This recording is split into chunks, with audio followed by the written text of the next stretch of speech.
to the Why Not Us podcast with your host Seneca and your host Rahmere. And we are so glad to be back. Thank you guys for continuously always supporting us. We love that you're just loving on this podcast and you're supporting us. It feels so good, right? No, it's definitely like I think I say this every week, but like we wouldn't even thought like the amount of traction and reaction that we've been getting from this would be anything near what it is. Absolutely. Like for sure. And I think people genuinely like this podcast. Absolutely. Like I just can't even, that's it. Point blank period. I think people really actually like it. So it's pretty cool. Yeah, so continue just to keep liking and telling your friends and your family and et cetera, because we are excited to continue to showcase and bring you more. So for that, we're just going to move into our highs and our lows. Okay. Do you want to start with your high or do you want to start with your low? Ooh, so I just had to start in general. All right, bet. I did kind of put you on the spot. Yeah. I'm sorry. No, you're good. So this week, let's go into my highs and lows this week. I want to start with, I'm going to do regular. I'm going to start with my low and go to my high. Okay.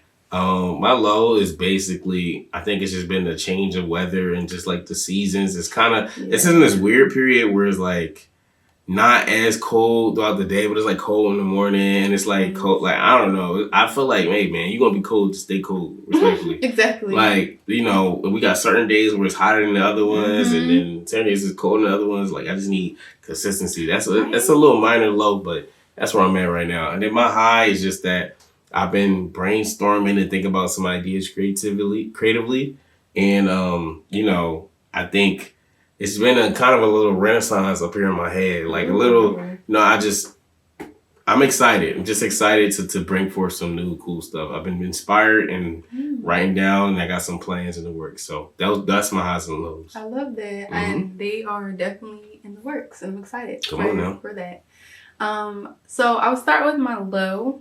I'm a little copycat off of you with the weather, but I feel like for me, it's not about it being cold and feeling good. To me, it's like the snow. Like if you're gonna snow, just snow. Yeah. Like it just feels so like shy. Like this, don't be shy. Like if you're gonna snow, just shy. Come snow. On. Sit down. Right, and I think I'm just tired of that because I feel like we haven't had like real snow and like a lot of snow in like a minute. So it's frustrating because I'm like, if you're going to snow, just snow. Like if everything gonna close, just close. But yeah, that's been my low. The high that I have for me is I'm getting back into a lot of my individual projects and hobbies. Sometimes it's like really, you kind of catch yourself like falling back or falling off from like the things that you enjoy that brings you pure joy. And sometimes you find when you don't get to the things that you enjoy, you like kind of feel depleted and like your energy is like, hey, I used to do this. Why am I not doing that anymore? Or I used to be into this, or I used to like, et cetera, et cetera. But I'm slowly getting back into actually actively being, in my own hobbies. And it feels really good because nobody can take that away from you. No, your hobbies and who you are and what you're into and things that you're interested in. Exactly. Your individuality. So that's what I've been enjoying and I'm super excited. That's dope. Because some people, they stay in that section or that phase where they don't know who they are or they just give up on hobbies. Like, you ever like talk to your mom or any adult and they're just like, oh yeah, I used to do this. You'd be like, well, what happened? You can still do it. You can bring it back or you can do that or whatever. Like, it's really good that you seen like, hey, an opportunity like, hey, let me just get back to what I kind of still into. That's and tapping into new stuff. It's always cool. New hobbies, new opportunities, facts. Yeah.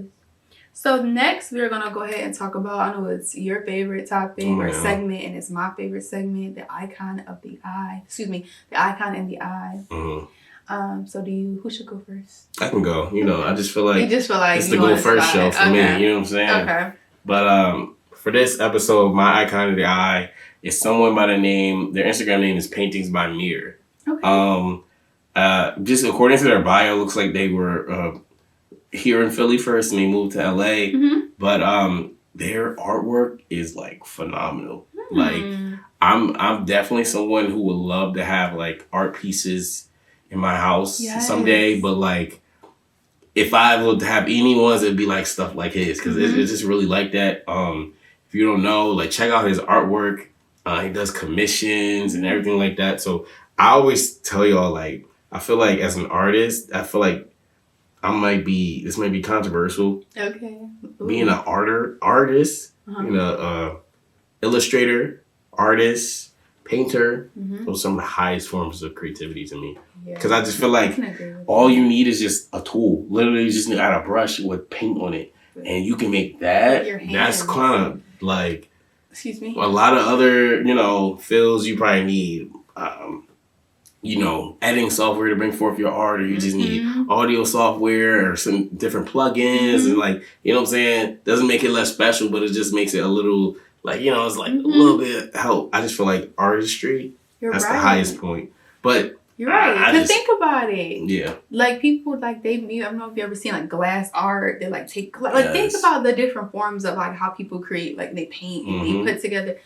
All you got your hands talent. And just doing it. That's fire. The eye for me this week, her name is Aaliyah Weston. And I think one day I stumbled upon her TikTok, and she's an impressionist. So she does different people like Beyonce. Like that's where a lot of her videos got viral. Like if Beyonce went viral for something, the next day or the next week, she would do that same video and she'll use props or Beyonce's bodyguard. She sounds like just like Beyonce. Like her, seriously.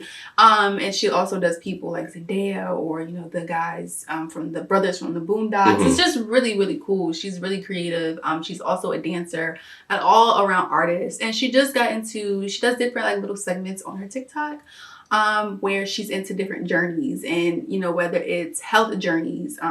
Right now, her journey is her artist journey, and she's introducing, just the world to her. Like, sometimes when you do impressions of people get like blurred into like, oh, do this impression next and do this impression next. Yeah. So I feel like it's easy to get stuck in like a pigeonhole. Right. And now I think that she's really setting up a precedent of like, this is who I am. This is, me. And I think she's cool. I think she's dope and she's super talented. Out to her. Yeah. She's cool. That's and cool. I like seeing people do different things. Yeah. Because like sometimes when you scroll on Instagram, you see like the same kind of things, and there's people that do impressions, but I'm always so used to like the men doing impressions. Sometimes like I don't really see a lot of young women do certain impressions, so it's really cool that she has it down. She has it down pat. Yeah. That's fire. Yeah. Okay. Shout out to her. Yeah. That's pretty cool. Next, we're going to go ahead and dive into our next segment, which is our main topic. The nitty-gritty. Yes. Today, we're going to be talking about imposter syndrome and what that looks like. How does it feel? And how does it affect your art? It does. It truly does. I think just firstly, I can say like the thing about imposter syndrome is it's like terrible because it's a very big catalyst of your memory. Yeah. You kind of forget all the things you've done. You kind of forget who you are, what you're capable of because of what's not happening now. Like you've done so much. You came so far. Just the path of your art, and like you just forget like who you are really along the way. Yeah. I don't know why that happens, but it does. It truly affects your art. Yeah, it's like almost you feel everything that you've ever known, everything that you felt is like flushed away by your own like overwhelming thoughts. Or maybe there's one segment in your life where it's not going well and you just naturally equate all of that stuff with like everything of who you are. And it's like your brain playing tricks on you. It's like being in a fun house where like you look in the mirror and you don't see your authentic self. You see like everything that people probably told you that you never would be, that you doubt for yourself, that you see other people doing, comparisons. You just see so much negativity in this mirror. That's so not true. It's a comparison is the thief of joy. Yeah, it is. So when you feel like it's the most prevalent time that imposter syndrome like kind of creeps up on you, I feel like it's like when you haven't been active in your creative field in a while. I think that's a really good example. I just feel like it's like, sometimes life happens. You kind of like, priorities shift, time slot, with the amount of time you have to do certain things changes. Yeah. So now it's like, you may have to put down your, your hobby, put down your passion, put down your art for a little while. And I think it just comes when you try to pick it back up again, and you're like, dude, like, who am I? You kind of lose. Am I good? You're right. Am I good at this anymore? Or like, have I ever been good at this? Yeah. Like, that's like one of the, like, I feel like that's the best example. Another I feel is, I guess when you are in your creative space and something is like, right, you're looking at whatever art form that you just created, and you're like, okay, this is good, right?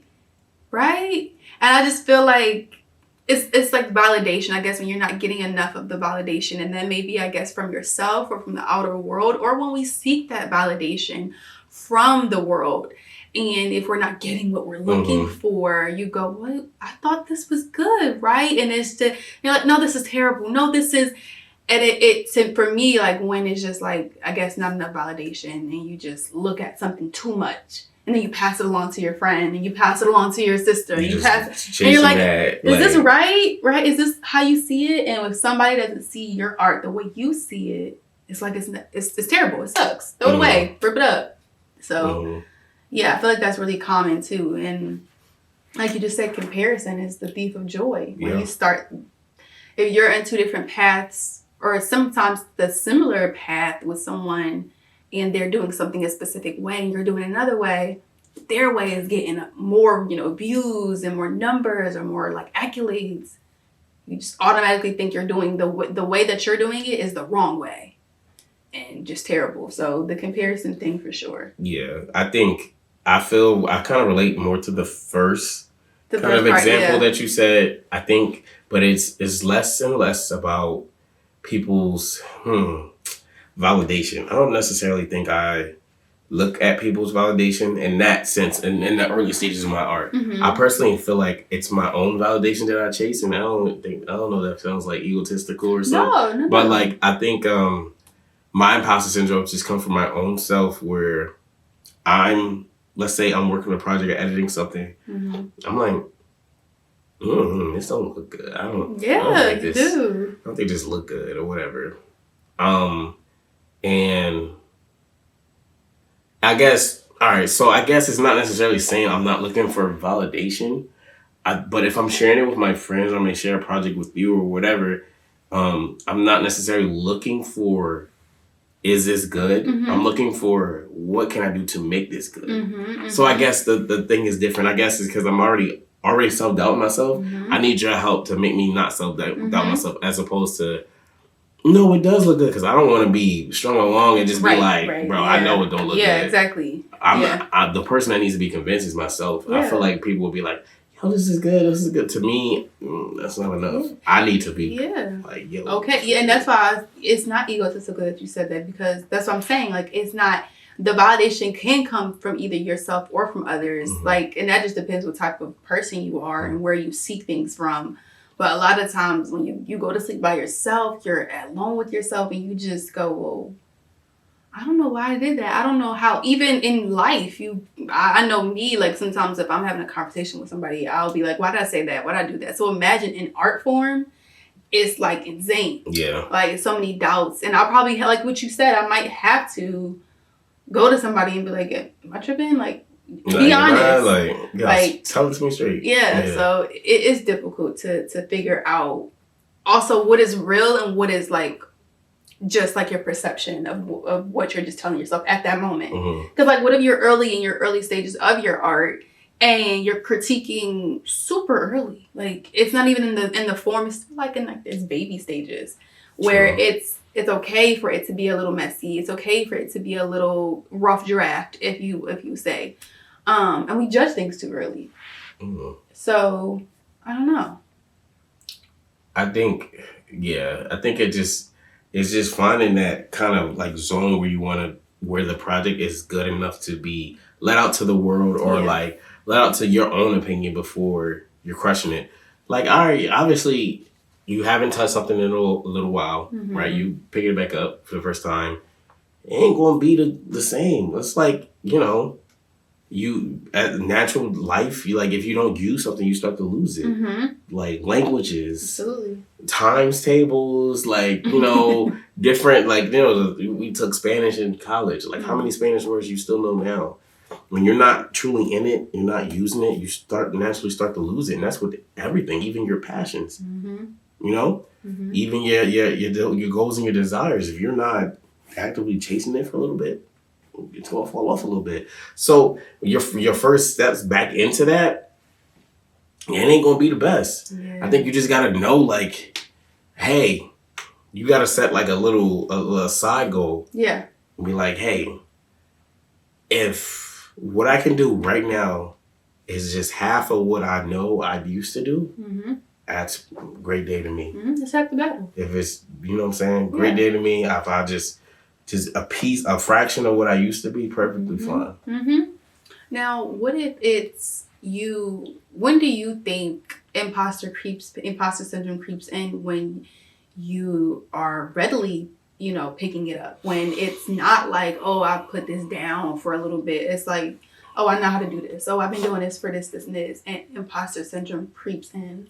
Where do you think that stems from, of like, when it's not like, okay, I personally think that when you're truly like, you're constantly in your craft. Like, this is not like you don't have any fall off, or you don't have any gaps. Right. Yeah. I feel like imposter syndrome creeps in when two things.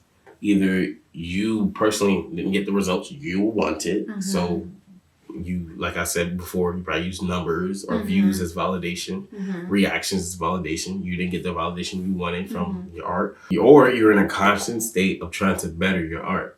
So I feel like I might fall in line with that side a little bit, because like each time I do something, I want to do better and better and better and better than I was before. Yeah. So like, I might feel a little bit of imposter syndrome, like, can I really be better?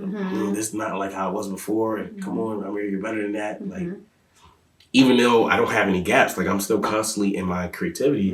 There's not any gaps. It's just really you're really kind of comparing your last thing to your thing now. Yeah. Which I don't know if it's healthy or not. I just know that I do it. You know what I'm saying? But I think that's when imposter syndrome creeps in sometimes that way too. It's natural to, and that's why I said, like, to me, like, your biggest person that you should look up to is yourself, is like your past work, or like the things that should inspire you creatively, is like going back to look at something that you did and like, that's cool, but how can I make it cooler? Or how can I do it? And like, that's why, for instance, for me personally, like on a musicality level and just like a life level, one of my is myself, but I also look at people like Beyonce or like other people. I look at their work ethic, and I look at how and other people in the world, friends I know, a lot of people in the world, their work ethic is so like, how even yourself, your work ethic is so like continuing to go up and up and up. And you might have that imposter syndrome, but guess what? The public may never know, because it's like, okay, I did this, but guess what? I'm going higher. And it's just something about that work ethic and knowing that it's okay to look at your past things and compare. You're always chasing that kind of like perfection, that greatness that's never achievable. Yeah, it's not the best. But it's a cool little hamster wheel thing. Like, okay, whatever keeps you going, I guess. Yeah. It's not its best, but I guess it's about the work ethic. I think it's also the mindset. If you have a mindset that you're going to be a perfectionist, that has to alter at some point. But if you're like, my work ethic constantly needs to get better, then that's a different mindset, I feel. And as far as the imposter syndrome, I feel like that sometimes never goes away. I think you can push it. Yeah, I don't think it goes away. I think you just learn to respond to it differently. Yeah, absolutely. Yeah, I think you just learn to respond to it differently. Like, I think you just, instead of sitting in it and self-doubt, and because some people face imposter syndrome and just give up and just be like, oh, well, nah, I tried that. I don't think that's me. Yeah. Or, I know I did it one time. I might be a fluke. It's just whatever. I think if you come across those doubts and, you forget who you are, I personally say use that as fuel. Absolutely. Use that as just like, no, but I'm going to remember who I am. Yeah. And they are too. Yeah. Just be like, be on your bully a little bit. Yeah. Like, that's how I feel. Yeah. I sometimes look at imposter syndrome as like writer's block. like kind of being stuck or not knowing, or sometimes with writer's block, I compare the two because it's so up its alley. Like when you write something, whether it's for yourself, whether it's creatively, whatever, and you're like, I can't figure out what to write, or do I know how to express this, or do I know how to, it's the same thing. It's like this constant back and forth conversation, invisible with yourself. Like, am I good at this? Do I know what I'm doing? And then eventually it ends. It has to come to a point where you were just saying, being like, you know what, I am good at this. You know what, I can do that. I'm gonna put that aside, because no matter what, you're always gonna have your own like worst critic, best and best judge and worst critic to me. So you're always gonna have that constant like, is this good enough? No, it's not good enough. Is this good enough? No, it's not good enough. But you have to like push that to the side and keep like continuing to go to the top, rise to the occasion. Yeah. So what instances for you personally do you feel like makes you feel like, hey, you know what, I'm good at this? Is it like people's reactions? Is it people telling you, like close friends or like loved ones, just like people you value closely telling you, hey, you're good at this? Is it proficiency? Like is it you moving quickly and you feel like, hey, I'm kind of getting this? Is it your own opinions? Is it outside opinions? Like, what about for you? For me, it feels good to get the validation, but I feel like the reason why I'm showing you, I mean, if I want criticism, I'm like, hey, is this good? But if I'm not doing that, and if I'm showing you something, I already, 9 times out of 10, I know that it's good.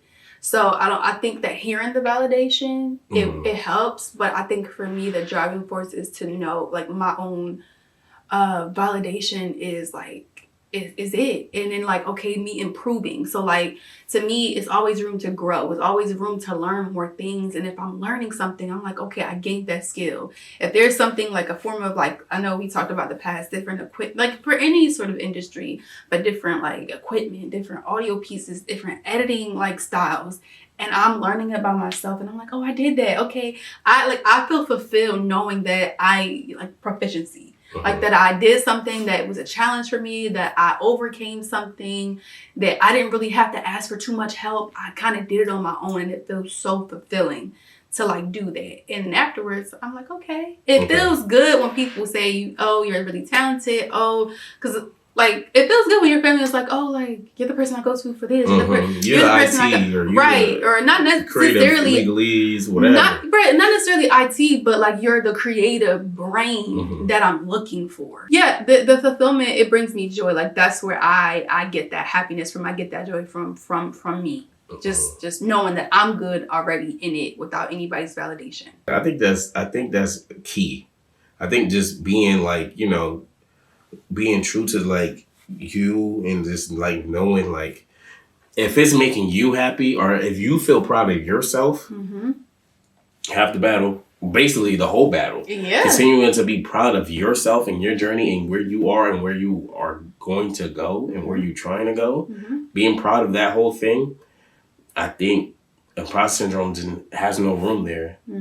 If you are proud of your journey and where you at, there's no room for imposter syndrome, really. It's just, yeah, sure, you may feel like, man, like, I'm not like this, or I'm not who I was, or I might have fell off, or, man, I just got lucky. Yeah, because sometimes I feel like, I don't know if you feel that, and I don't want to speak for you, but I don't know if you ever felt like, oh, my prime was like when I was like, like the young, like, you know how you feel so vibrant and so ready to like tackle the world and like showcase the world, your gifts and your talents. And as you get older, you start to kind of censor yourself a bit. Yeah, because you care a lot about what people think. Right. Yeah. I feel, when you're young, that it's like that joy hasn't been stricken from you yet. And as you get older, like this perception of self-doubt creeps in, or uncertainties. Or caring what people think, if they like this or not, or is this your best work? Is this like, what if this last piece of work is my best work yet? Yeah. Like that is I don't want to say fear, but sometimes I think about like, what if the last thing that I created, or you don't get no better than what you just but did. I know that's not true. It's just not, because it can't be. It's just not what I like to believe. So that's something that's definitely prevalent. No, I get that. I think, I don't know if I ever had a thought like that, but I can see I can wholeheartedly understand people who do. Mm-hmm. Because, well, no, I don't think so. I don't truly think so. I think, yeah, this is true. This is real too. I've had imposter syndrome for a long time, and it is to a point where it has frozen me. Okay. In terms of certain like creative endeavors. Mm-hmm. So like, I feel like every so often we come back and talk about contention, but like the very first film we did, I wrote it way back in 2018, 2019. Came out, we put on a whole production for the school, right? Mm-hmm. Perfectly fine. Since contention and currently right now, it's been, 2019? We're going on 6 years. Yeah. 6 years. I have not written another story since that.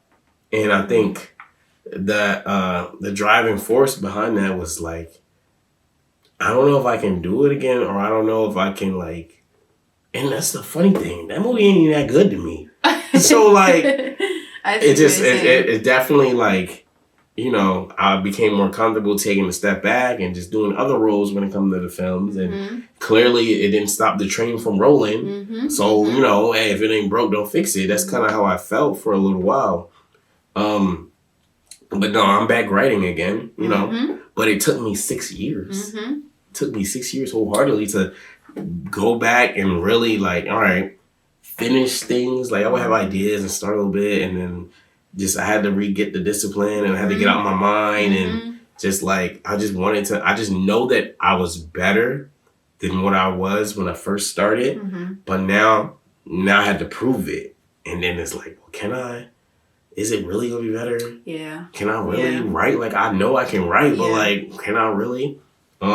Yeah, that's a prime example of imposter syndrome. Like it had me frozen. I didn't do any writing for 6 years.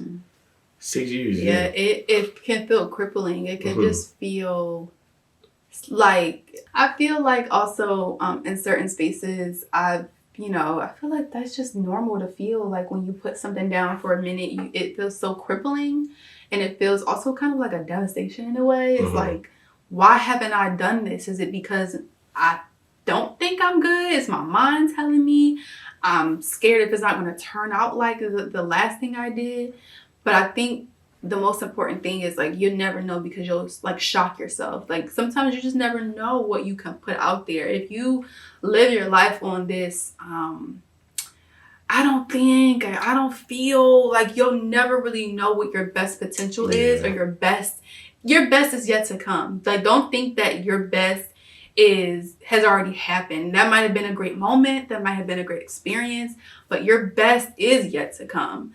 And I feel like that's how, that's how you can attack your imposter syndrome, is like, say like affirmations like that, or tell yourself that, more is coming, and, I am an original, I'm original, and I deserve to be here. I don't think we tell ourselves enough that we deserve the opportunities that you have. Exactly. To earn. A lot of imposter syndrome comes from like, am I even good enough to get in this club? Am I even good enough to be in this space?